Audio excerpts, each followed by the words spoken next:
Hi guys, तो ये कुछ न्यूज़ है जो बच्चों ने मेरे साथ शेयर किया। ये कुछ न्यूज़पेपर का जो कटआउट है जो बच्चों ने मुझे स्क्रीनशॉट भेजा।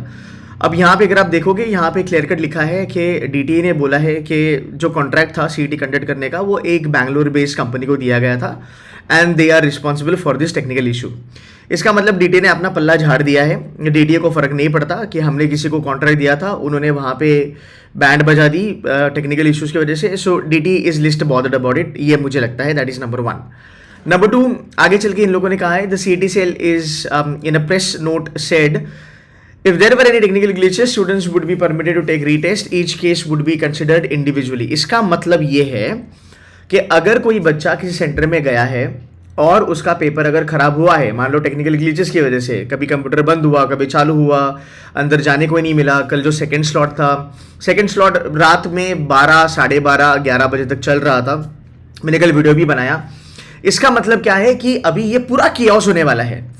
मतलब अगर आपका पेपर अच्छा भी गया होगा, अगर आपके पेपर में कोई ग्लिचेस भी नहीं होंगे और अगर तूने 170, 180 का अगर तूने पेपर भी मार्क करके आया होगा, just for the fact somebody could not attempt the paper और उसका पेपर खराब गया, अब वो बंदा वापस रीटेस्ट अगर देगा and if he performs very well, so you know what will happen eventually, right? In this case is there any clarity on normalisation?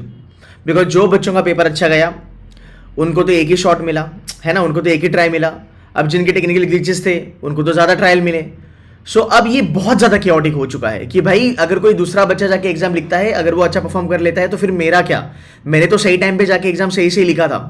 सो मुझे लगता है कि यार इंडिविजुअल लेवल पे सीईटी कंडक्ट करना सही बात नहीं है। एक तो अगर आपको करना है तो आप पूरा का पूरा कर लो, या फिर अगर वापस कंडक्ट करना चाहते हो तो लेवल ऑफ डिफिकल्टी देख लो, या फिर लेवल ऑफ डिफिकल्टी के साथ आपको नॉर्मलाइजेशन भी करना पड़ेगा। बिकॉज अगर आप नॉर्मलाइजेशन नहीं करते हो तो फिर यार कैसे ही ये आप एक रैशनल एग्जाम कंडक्ट करवा रहे हो, मेरे तो ये समझ में नहीं आ रहा।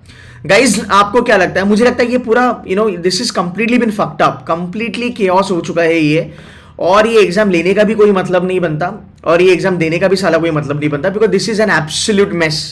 अगर आप देखिएगा तो मतलब I am furious looking at this kind of situation कि एक एग्जाम ये लोग ढंग से कंडक्ट नहीं कर सकते हैं and these guys come up with this kind of solution की इंडिविजुअल लेवल पे अभी हम एग्जाम कंडक्ट करेंगे। भाई तुम कैसे लोगों को वो स्टैंडर्ड डिवीजन में तुम कैसे डिफिकल्टी लेवल को लाके कैसे नॉर्मलाइजेशन करोगे और कैसे पता चलेगा कि किसने कितना अच्छा पेपर लिखा है?